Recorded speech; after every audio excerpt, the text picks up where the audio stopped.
Right, today I'd like to talk about a section of the Dhammapada.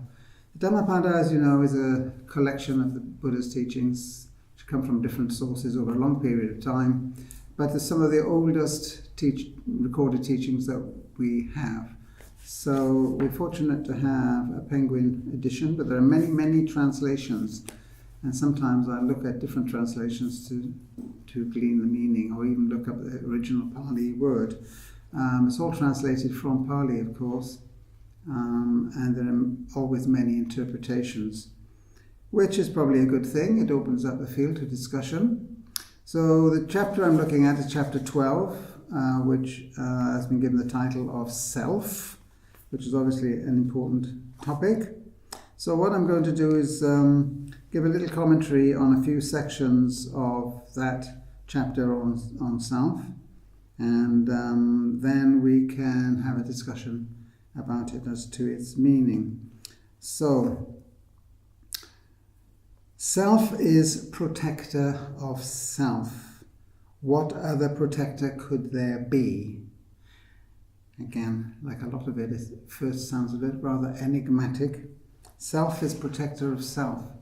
It makes it sound as though there are two selves, and in a sense, when you practice a lot, you do generate a second self, that is, the self of awareness. The first self is what you might call the reactive self, the one that's just reacting, very much like other creatures in the animal world. They get angry without there being any gap between the object of anger and the anger arising. But if we develop mindfulness of our states of mind in particular, then we can see what's coming, we can see what's growing, and we have choices, which direction we go in, and self is then in control of self. Self is protector of self, to protect self against itself, which sounds strange, but one of your worst enemies could be irritation or anger, frustration, impatience, all those things. But of course there are other good things in, if you like, the reactive self. The desire to help someone that is in trouble. It might just come up without any thought at all. In the second line, what other protector could there be? The best protector is your aware self. Where would we look for another protector? Well, we might think another person could help us. Maybe one's spouse or one's partner or one's friend could tell one the truth about oneself, which is, of course, quite possible, and we should listen when people tell us things about ourselves, but then we still have to assess what they are telling us. Very often we will reject what they're saying. But if our mind is open, then we listen to the other person in the same spirit that we listen to what we might call in the Western world our conscience. Okay? So, simplest way to think of it is reactive self, which blunders through the world, seeking its own satisfaction, and the aware self, which is reflexive, which is aware of the operations of its own mind, and therefore is aware of the cantankerousness and sometimes unmanageability of the reactive self. It goes on, with yourself well tamed, you find a protector who's hard to find. Once you've embarked on this path, and you apply the techniques, and you benefit from what you learn within the community, then you have the best protector that you could have. But there's work involved. Taming the reactive self. Developing that awareness. The awareness is there, probably in every human being, but sometimes it's at a very low level. Sometimes it's absent for long periods.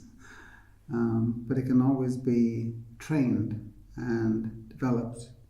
And that development, or what's called bhavana, is the cultivation of the mindful self. It is by self that the harm is done. It is born of self, arisen from self. By self, harm is done. Okay, I think we've made that point already. So we can always take the simplest case of anger. Anger arises by itself. And when we're angry, we're generally angry with someone else or something else, something out there. It's all your fault. If only you had said that or done that, then I wouldn't have got angry. So you made me angry. Now we need to turn this around. You don't make me angry. Nobody can make me angry. I allow myself to become angry. So now I am being reflexive and not reactive when I say that to myself. Okay. So it is born of self and arisen from self. Moving on. The one whose extreme bad conduct spreads over him or her, like a maluva creeper over a sal tree, does to himself what an enemy would like to do. The one whose extreme bad conduct spreads over him, right, or her. Now, obviously in India there is something called a maluva creeper, but I think we've seen our smaller versions like ivy and other creeping plants that in tropical countries which you may have been to or which you've seen documentaries about. Some of these creepers are really thick and they will wrap themselves around a tree or even around an old temple. You've probably seen those pictures. And crush everything. They will crush the tree that has been supporting it. It will crush even solid stone.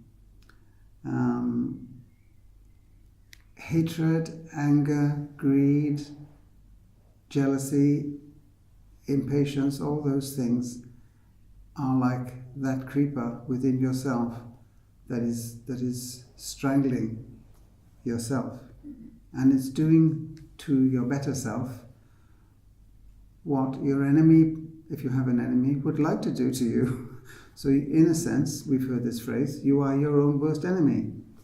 We sometimes see this in other people, but we don't often see it in ourselves. How prepared are we to say, I am my own enemy? I am my worst enemy. What has been said here is that is the worst enemy you could possibly have. It's the one that is maybe latent within yourself. Of course, everything is very graphic here. It's generally not quite as extreme or serious as we've been taught here.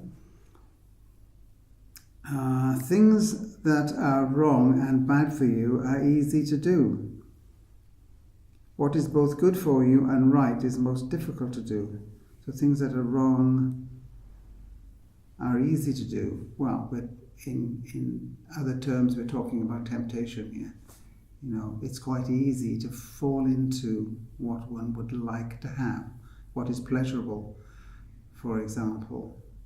So I'm sure your minds can conjure up all sorts of things that from time to time you think, I'd like to have that, or I'd like to have that person even.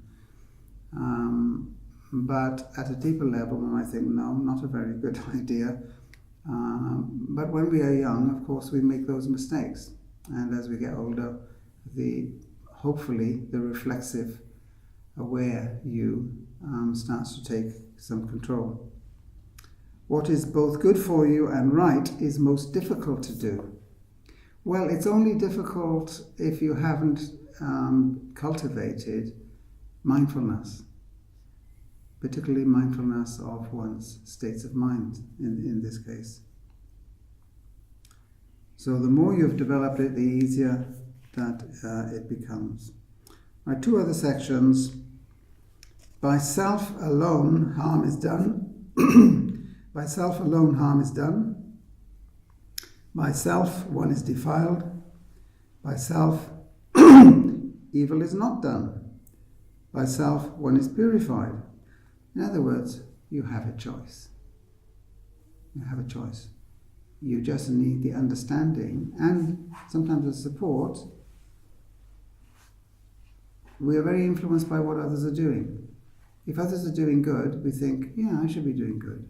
If others are doing bad, we think, well, I don't want to be left out. I'll join in with them. Young people fought for this, for the second alternative quite easily, of course. So, harm is done by yourself. Harm is not done when you make the choice that I'm not going to do it, or I'm not going to think in that way, I'm not going to feel in that way, because I've recognized what's coming up, and that is basically a red flag.